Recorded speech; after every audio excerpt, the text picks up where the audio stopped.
Equilibrio iónico. Muchas de las reacciones químicas se producen en medio acuoso. Prácticamente todos los procesos biológicos se llevan a cabo en este medio. Vamos a repasar un poco el tema de soluciones. Habíamos dicho que una solución era una mezcla homogénea de dos o más sustancias, donde teníamos el soluto, que es la sustancia que se presenta en menor cantidad, y el solvente, que es la sustancia que se presenta en mayor cantidad. Y estos dos forman esta mezcla homogénea que es la solución. Algo que tienen que recordar es que tanto el soluto como el solvente no reaccionan entre sí. No hay la formación de una sustancia nueva. Ellos dos se mezclan homogéneamente. Si yo quiero obtenerlos por separado al soluto y al solvente, lo puedo hacer sin ningún problema, porque ellos siguen estando en esta solución. No hay desaparición del reactivo y aparición de productos. No. Acá tengo el soluto, el solvente, no reaccionan entre sí, se mezclan formando esta solución. Hay distintos tipos de soluciones. Tenemos soluciones gaseosas, por ejemplo el aire, soluciones líquidas, como el agua del mar, soluciones sólidas, como las aleaciones. En esta unidad vamos a estudiar las soluciones donde el solvente es el agua. Son soluciones acuosas. Y frente al agua, el soluto se comporta de dos maneras. Y de ahí es que se los clasifica en dos grandes grupos: los electrolitos y los no electrolitos. Los electrolitos son las sustancias que se disuelven en el agua formando una disolución que, esto es fundamental, conducen la electricidad. Un electrolito disuelto en agua conduce la electricidad. Y según el grado de disociación que presente, se los clasifica en electrolitos fuertes, totalmente disociados, y electrolitos débil, parcialmente disociados. Y también tenemos los no electrolitos, que son los que no conducen la electricidad. Algo que quisiera diferenciar es a qué se refiere disociación y que no es lo mismo a ionización. Disociación es cuando hay iones libres para transportar la corriente eléctrica. Ionización son pares de iones que en total es eléctricamente neutro. Entonces, el agua es un disolvente de compuestos iónicos muy eficaz, porque a pesar de que la molécula de agua es neutra, presenta polos positivos y negativos. El positivo era la zona donde estaban los hidrógenos y el negativo donde están el oxígeno. Entonces, no sé si se acuerdan, generaba una densidad negativa y una densidad positiva. No es que la molécula de agua tenga carga, sino que tiene un extremo más positivo y el otro más negativo. Miremos acá, tengo cloruro de sodio en agua. El cloruro de sodio es un compuesto iónico que se disuelve en agua perfectamente. ¿Qué es lo que hace el agua? El agua destruye esta red tridimensional y separa los iones de sodio, los cationes sodio, de los aniones cloruro. Los separan entre sí y fíjense cómo están rodeados por las moléculas de agua. Obviamente, si acá tengo una carga positiva, la molécula de agua estará dispuesta de tal manera que la zona o el polo negativo es el que está más cerca del catión. En cambio acá yo tengo un anión y fíjense cómo están dispuestas las moléculas de agua a la vuelta. Lo más próximo a este anión son los hidrógenos, son los polos positivos de la molécula de agua. Entonces esto es lo que se llama hidratación. Es el proceso en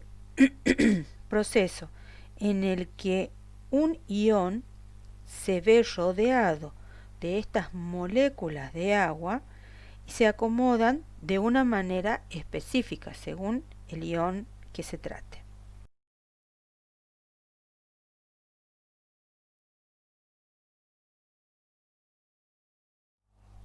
Acá tenemos el ejemplo de un electrolito fuerte del ácido clorhídrico. Este se disocia totalmente. Habíamos dicho que un electrolito era el que conducía la electricidad. Si es un electrolito fuerte, como es este caso, todo el ácido está disociado. Cuando yo lo conecte a una fuente eléctrica, y acá está conectado a un foco, como verán, cuando se trata de un electrolito fuerte, la intensidad de la luz va a ser mucho mayor. Cuando tengo en solución un electrolito débil, la intensidad de la luz disminuye, es menor.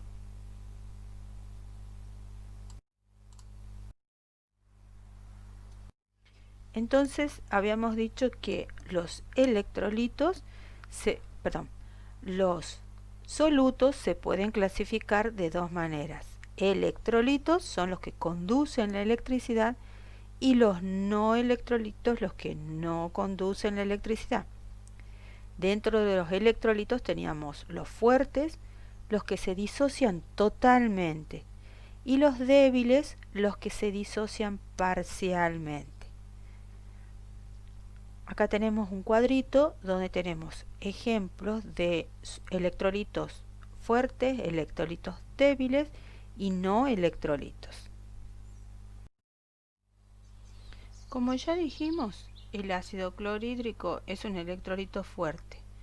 Cuando está en presencia de agua se disocia totalmente y aparecen el ion protón, que en este caso está unido a la molécula de agua, y el ion cloruro, y ellos aparecen hidratados.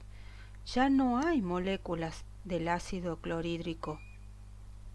Yo no voy a ver ácido clorhídrico hidratado, voy a ver el ion cloruro y el protón hidratados.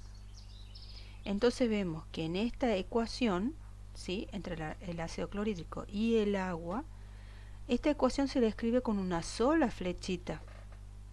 Y esto me indica que esta sustancia está totalmente disociada, que es un electrolito fuerte.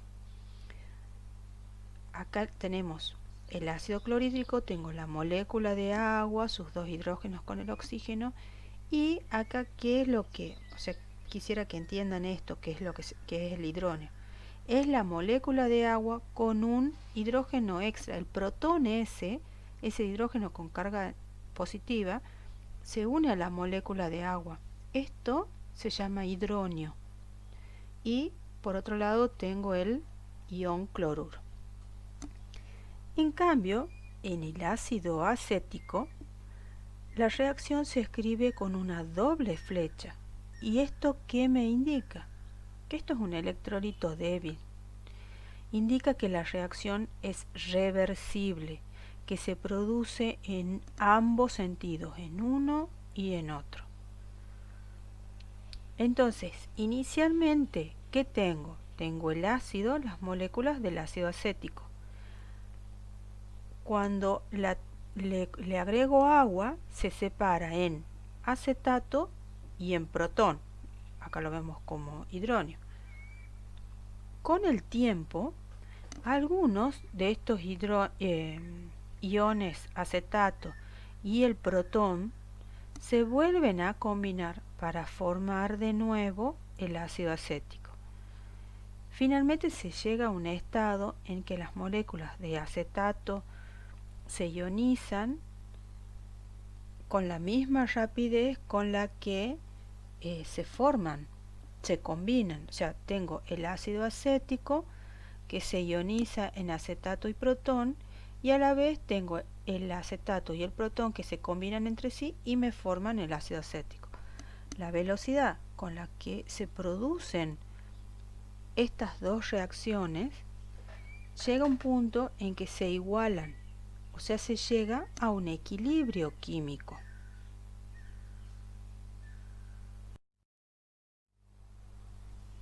Las sustancias ácidas, básicas y las neutras están ampliamente distribuidas en la naturaleza, en el uso doméstico, en el uso medicinal, en los procesos biológicos y sobre todo en los procesos industriales.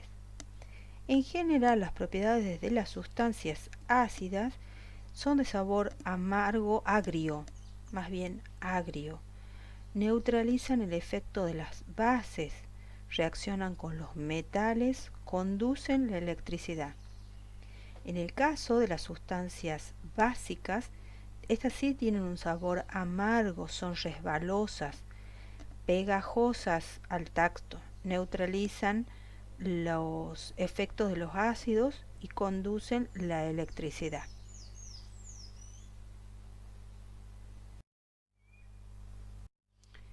Teoría ácido-base de Lavoisier.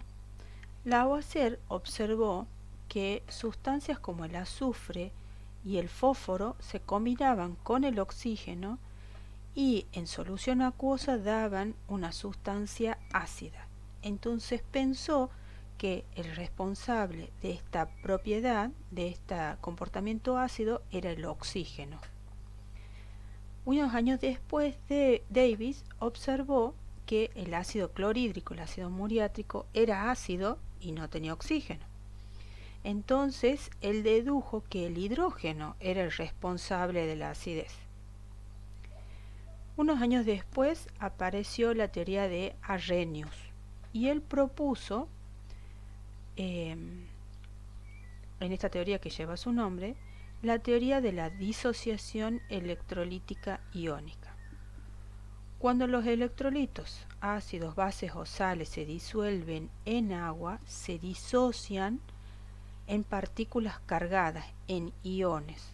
Entonces Arrhenius dijo que los ácidos son sustancias que al ionizarse producen iones hidrógeno, producen protones.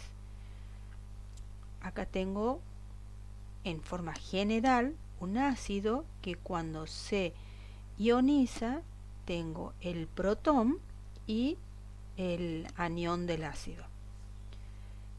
Y cuando hablamos de una base y esta sustancia se disuelve en agua, en una solución acuosa, se producen, se liberan grupos oxidrilos. Entonces, para Arrhenius, un ácido era una sustancia que producía protones y una base era una sustancia que producía oxidrilos. Y por último vino la teoría protónica de Bronsted-Lowry, que es el que se usa, donde se dice que un ácido es una sustancia capaz de ceder protón y una base es una sustancia capaz de aceptar un protón.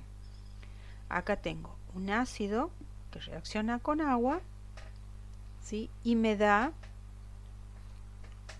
el protón, vendría a ser acá, que es el hidrógeno que está con el agua, y el anión. Este ácido cede un protón. En cambio, cuando yo tengo una base, la base acepta un protón. Ahora, ¿qué pasa con el agua? El agua es un electrolito débil. El agua frente a una base, cuando está con una base, ¿qué hace? Esta base capta un protón que es liberado por el agua. Entonces acá el agua está actuando como un ácido, porque es el que cede el protón. Pero cuando tengo el agua frente a un ácido, en este caso el agua acepta, capta el hidrógeno liberado por el ácido, o sea que se comporta como base. Si el agua está en presencia de una base, se comporta como un ácido. Y si está en presencia de un ácido, se comporta como una base. O sea, tanto cede como acepta protones. Por eso se dice que el agua es un anfótero. Entonces, cuando yo tengo un electrolito fuerte, hay una disociación total. No hay un equilibrio, ¿sí? La flechita en un solo sentido. Entonces, si hay una disolución total, yo tengo que la concentración tanto del ácido como de la base es igual a la concentración de los protones que se originan y de la concentración de los aniones. Lo mismo para las bases. Cuando yo vaya a calcular el pH de esta solución, ya vamos a llegar a eso, lo voy a hacer con estas dos fórmulas. Cuando se trate de un electrolito fuerte, el pH es igual a menos el logaritmo de la concentración de protones o concentración de hidrógeno, es lo mismo. Y el pOH es igual a menos el logaritmo de la concentración de oxidrilos. Ahora, cuando se trata de electrolitos débiles, la disociación es parcial. Hay una reacción reversible, ¿sí? Se establece un equilibrio entre las formas, las especies iónicas y las especies moleculares, que son las no disociadas. Entonces, al haber un equilibrio, hay una constante de equilibrio, una constante de disociación, que se llaman Ka o Kb, si corresponde a un ácido o a una base. Entonces, en el caso de un ácido débil, yo acá lo voy a expresar de esta manera, como ya lo habíamos visto. El producto de las concentraciones de los productos vendría a ser acá sobre la concentración de los reactivos. Recordemos que el agua no se ponía porque estaba en estado líquido. Entonces, si yo la concentración del ácido lo paso al otro término y sabiendo que las concentraciones de hidrógeno y de anión son iguales, entonces me queda expresada de esta manera. Ka por la concentración del ácido es igual a la concentración de hidrógeno elevado al cuadrado, porque estas dos son iguales. Entonces, despejando la concentración de hidrógeno o concentración de protones, esto que está elevado al cuadrado va a pasar como una raíz. Me queda expresado de esta manera. Entonces, cuando yo tenga un ácido débil, voy a buscar la concentración de protones, la concentración de hidrógeno, con esta fórmula. ¿Y por qué necesito yo calcular esto? Porque con esto yo puedo calcular el pH de la solución. Por otro lado, si yo tengo una base débil, también tengo un equilibrio, también tengo una constante de disociación. Se considera que la concentración de oxidrilo y de la base son iguales, ¿sí? Del anión y del catión son iguales. Entonces me queda muy similar a la ecuación de arriba. También me queda elevado al cuadrado. Entonces, cuando yo despejo, la concentración de oxidrilos es igual a la raíz cuadrada de la constante de disociación, en este caso de la base, por la concentración de la base inicial. Entonces, como les decía, esto también se usa en el caso de las bases para calcular el pH de la solución. Resumiendo, cuando yo tenga un electrolito fuerte que se disocia totalmente, voy a usar estas formulitas para calcular el pH de la solución. Cuando yo tenga electrolitos débiles, si es un ácido, voy a recurrir a esta. Y si es una base, recurriré a esta. Ahora, una vez que yo tenga, en el caso del ácido, la concentración de hidrógeno, la concentración de protón, esto es el valor que yo voy a poner acá. A ese valor le aplico menos el logaritmo y obtengo el pH de la solución. En el caso de una base débil del agua, una vez que yo tenga la concentración de oxidrilo, es el valor que yo voy a colocar acá. O sea, tanto a ese recibía valor le aplico como entregaba el logaritmo protones. Entonces, y voy a obtener acá el pH de la solución. Tengo dos moléculas de agua donde una recibe el protón y se forma el hidrógeno, y por otro lado tengo el grupo oxidrilo. Habíamos dicho que el agua era un electrolito débil, o sea que acá hay un equilibrio, flechita en doble sentido. Hay una constante de equilibrio, una constante de disociación del agua, y se expresa de esta manera. ¿Sí? Productos sobre reactivos. Esto lo paso al otro miembro, como ven acá. Ahora esto es lo que se llama KW, de agua en inglés. La constante, esta de equilibrio de disociación del agua, se calculó, se obtuvo experimentalmente, que tiene un valor de 10 a la menos 14.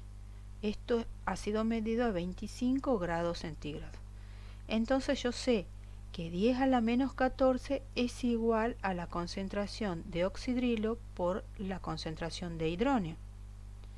Si yo a esto le aplico menos el logaritmo, obtengo, y a esto también, obtengo el pKw. El pKw es igual a menos el logaritmo de 10 a la menos 14, y eso es igual a 14. El pH es igual a menos el logaritmo de la concentración de hidrógeno, ya lo habíamos visto, menos el logaritmo de la concentración de protones, es lo mismo. Esto es igual a menos el logaritmo de 10 a la menos 7. El pH del agua es 7, lo mismo que el pOH. ¿Por qué sé yo eso? Porque la concentración de oxidrilo es igual a la concentración de hidrógeno, y eso es igual a 10 a la menos 7. Por eso acá yo reemplazo por 10 a la menos 7. Entonces, cuando yo calculo el pH del agua, me da 7. El pOH también me da 7. Y algo que ustedes no tienen que olvidarse nunca: la suma del pH más el pOH me da siempre 14. Cuando en algún ejercicio le den, por ejemplo, el pH de una solución es 1, ¿cuál es el valor del pOH? Y bueno, será 13, porque la suma siempre me da 14. Entonces vemos que el agua es una sustancia neutra, porque las concentraciones de oxidrilo y de hidrógeno son iguales.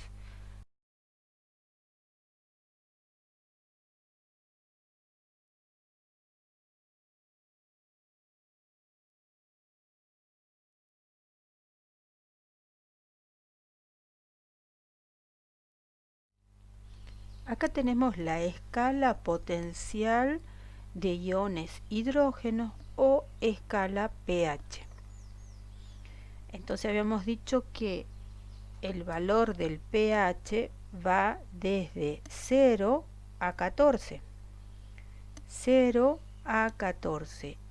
¿Y quién teníamos en el valor neutro, que era pH 7? El agua. Todo valor menor a 7 se trata de las sustancias ácidas y mayor a 7 son las sustancias alcalinas.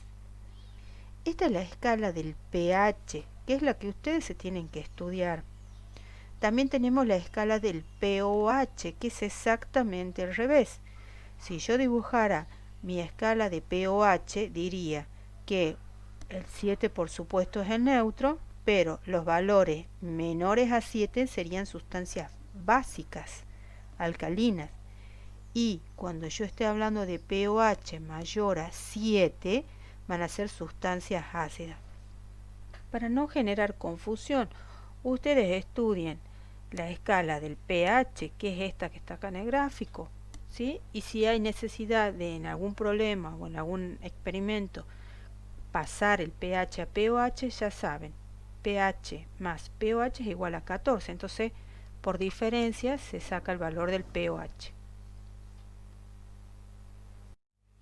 Me pareció interesante esta escala donde vemos valores de objetos o sustancias muy cotidianas y vemos si es ácido o básico.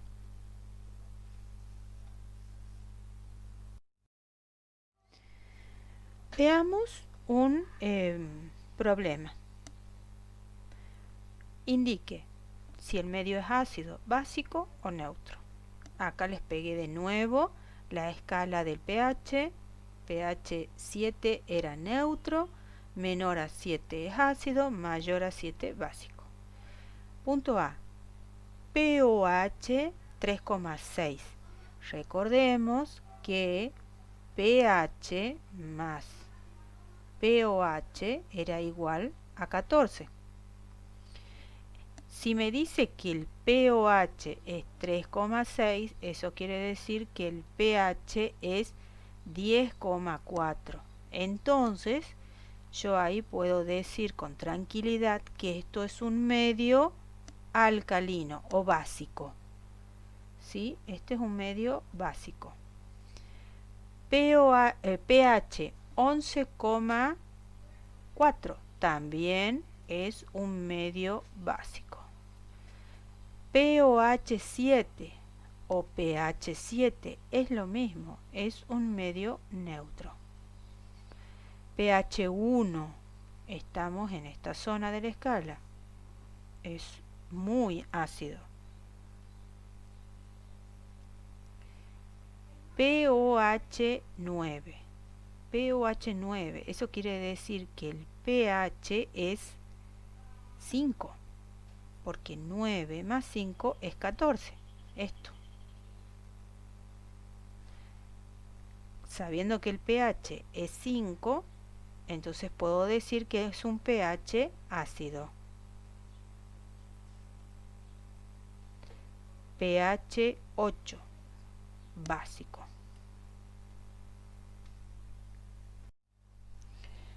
Otro punto, calcular el pH de las siguientes soluciones. Ácido clorhídrico que tiene una concentración 10 a la menos 2 molar. ¿Sí? Las concentraciones de la solución en general se expresan en molaridad. Y recordemos, en este caso yo no les digo, pero en general en los enunciados se les va a poner si es un electrolito fuerte o débil. Pero también se pueden dar cuenta si es fuerte o débil según el dato que les dan. Si les dan un electrolito y les da solamente la concentración, como es en este caso con el ácido clorhídrico o con el hidróxido de potasio, que les da solamente la concentración, eso ya les está diciendo que es un electrolito fuerte. Cuando es un electrolito fuerte, habíamos dicho que se calculaba de esta manera. Entonces, para el ácido clorhídrico, yo tengo que calcular el pH. El pH es igual a menos el logaritmo de la concentración de protones o de oxidrilo. Esta es mi ecuación principal, la que se tienen que estudiar. O sea, el pH es igual a menos el logaritmo de la concentración. ¿Qué concentración me da? 10 a la menos 2. Entonces, si yo calculo voy a obtener un pH igual a 2. ¿Eso qué quiere decir? Que esta solución es una solución ácida. Veamos en este caso cuando tengo una base. Cuando yo veo que es un oxidrilo, que es un hidróxido, que es una base, porque también no se olviden, el amoníaco también, a pesar de que no tiene grupos oxidrilo, es una base.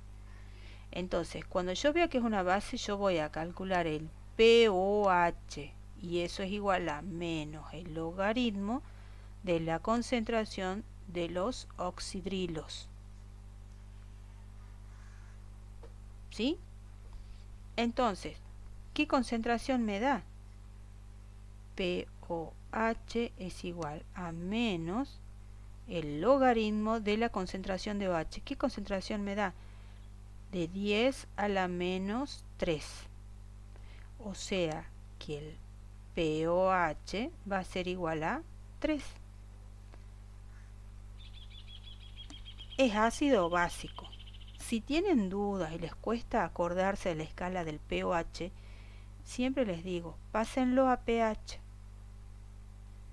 Si el pOH es 3, el pH va a ser 11. Entonces yo puedo decir con tranquilidad que esto es una sustancia básica o una solución básica. Cuando me da el dato, me da el ácido, me da su concentración, pero me da el Ka o el Kb, entonces eso ya me está diciendo que es un electrolito débil. O sea que tengo que usar esta fórmula. ¿Yo cómo voy a calcular el pH de esta solución? El pH es igual a menos el logaritmo de la concentración de protones, porque acá tengo un ácido. Eso ya lo sabían. Pero para calcular esta concentración tengo que aplicar antes esta formulita. La concentración de protones es igual a la raíz cuadrada de Ka por la concentración del ácido, que en este caso es este. Reemplazo los valores de Ka, me dice 10 a la menos 10, la concentración del ácido, que es 0,2, ¿sí? Multiplico, aplico raíz, y ahí yo obtengo el valor de la concentración de protones. Y eso yo voy a reemplazar acá en esta fórmula y ahí calculo el pH. En el caso de el amoníaco, que es una base, bueno, hago lo mismo que hemos hecho hace rato. El pOH es igual a menos el logaritmo de la concentración oxidrilos. Oxidrilos, como les decía recién, es una forma de indicar que es una base, no porque tenga realmente oxidrilos, porque acá el amoníaco no tiene oxidrilo. ¿De dónde voy a sacar esta concentración? Y de esta formulita de los electrolitos débiles. Es igual a la raíz cuadrada de Kb, porque es una base, por la concentración, en este caso, de amoníaco. Kb me da el valor 1,8 por 10 a la menos 5. Y la concentración era 0,1. Multiplico, saco la raíz, y ahí yo estoy obteniendo la concentración de oxidrilos, y eso es lo que yo voy a reemplazar en mi ecuación principal. Aplico logaritmo menos logaritmo de el valor que me dé la concentración, obtengo el pOH. Entonces acá yo obtengo el pOH, me da un cierto valor, y a esto lo pasaré a pH para poder decir si la sustancia o si la solución es ácida, básica o neutra.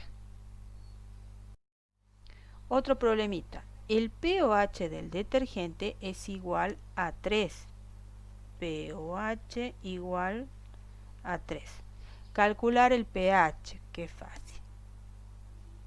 si el pOH es 3, entonces yo sé que el pH es 11. Calcular la concentración de oxidrilos y la concentración de protones. Si el pOH es 3, entonces quiere decir que la concentración de oxidrilos es 10 a la menos 3. Si la concentración, si el pH es igual a 11, la concentración de protones va a ser 10 a la menos 11. A ver, veamos ahora este problemita. Se disuelve 1 gramo, espérenme que escriba acá, 1 gramo de amoníaco, me aclara que es un electrolito débil, en agua, solvente, agua, obteniéndose 610 centímetros cúbicos de una disolución, 610 centímetros cúbicos o mililitros, que es lo mismo, de una solución que tiene un pH igual a 11,11. Hallar la constante de ionización del amoníaco. Bien, me dice que es un electrolito débil, o sea que la concentración de oxidrilos es igual a la raíz cuadrada de Kb por la concentración de la base, que en este caso es el amoníaco. Esto es lo que yo tengo que calcular, la constante de ionización. Por un lado tengo que encontrar el valor de la concentración de oxidrilos y por otro lado el valor de la concentración de amoníaco. Esta primera parte es fácil. Si yo tengo el pH igual a 11,11, entonces, ¿qué quiere decir? Que el pOH es 2,89. Si yo sé que el pOH es 2,89, entonces la concentración de oxidrilos va a ser 10 a la menos 2,89. Ese valor lo voy a reemplazar acá. Ahora encontremos la concentración de amoníaco. Las concentraciones, acá se usa la molaridad. La molaridad era igual a los gramos de soluto sobre peso molecular de soluto por el volumen de la solución expresada en litros. Reemplazo. Gramos de soluto, 1 gramo, que es lo que tengo de amoníaco. Peso molecular, en este caso el peso molecular es 17, 14 del nitrógeno y 3, 17 gramos mol, por el volumen de la solución expresada en litros, o sea, sería 0,610 litros. Si yo saco esto me da 0,096. Esa es la concentración de la solución. No he hecho otra cosa que calcular la concentración de la solución, que es lo que yo necesito poner acá. Entonces, primero despejemos este KB. KB va a ser igual a, si yo quiero despejar esto, lo primero que tengo que hacer es pasar esta raíz como cuadrado. O sea, así. Y una vez que yo ya he sacado la raíz, ya puedo sacar el amoníaco. Como acá está multiplicando, pasa dividiendo. O sea, sobre la concentración de amoníaco. Simplemente ahora reemplazo. La concentración de oxidrilo era 10 a la menos 2,89. Esto elevado al cuadrado sobre la concentración de amoníaco 0,096. Entonces ahora acá arriba me va a quedar 10 a la menos 5,78, multiplico este por este, los exponenciales, sobre 0,096. Y eso me da un valor, ya les digo, de 1,73 por 10 a la menos 5.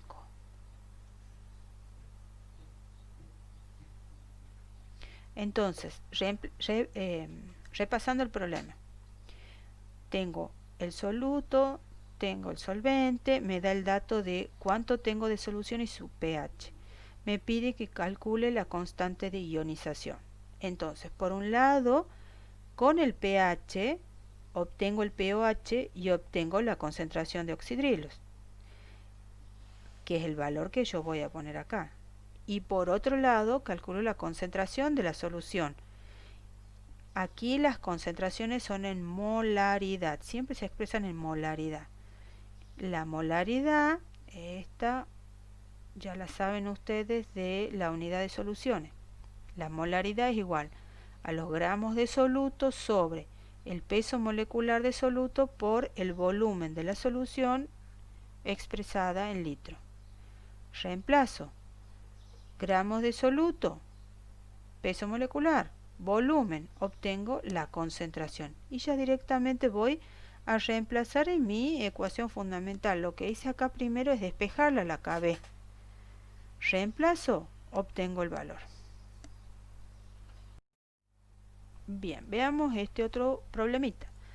Se prepara una solución disolviendo 18,4 gramos de ácido clorhídrico. Electrolito fuerte. ¿Qué significa esto? Que está disociado totalmente. Tengo el ácido clorhídrico y dice que se lo disuelve en agua. Ponemos aquí agua, obteniendo 662 mililitros de una solución. Calcular el pH de esa solución. Como sé que es un electrolito fuerte, el pH es igual a menos el logaritmo de la concentración de protones. ¿Cómo calculo esta concentración de protones? Las concentraciones eran calculando la molaridad. Molaridad es igual a los gramos de soluto sobre el peso molecular del soluto por el volumen de la solución expresada en litro. Entonces reemplazo gramos de soluto, 18,4 gramos, que es el ácido clorhídrico. Peso molecular del ácido clorhídrico, 36,5. Volumen de la solución, 662 mililitros. Yo acá lo tengo que poner en litros, o sea, 0,662 litros. Esto es gramo mol. Entonces la molaridad me da un valor igual a 0,76 molar. Esa es la concentración de mi solución. Y con este dato yo ya puedo calcular el pH. Entonces, lo hago un poquito para acá, el pH va a ser igual a menos el logaritmo de 0,76. Y esto me da un valor de 0,11. ¿Sí? pH 0,11, muy ácido. Una solución muy ácida.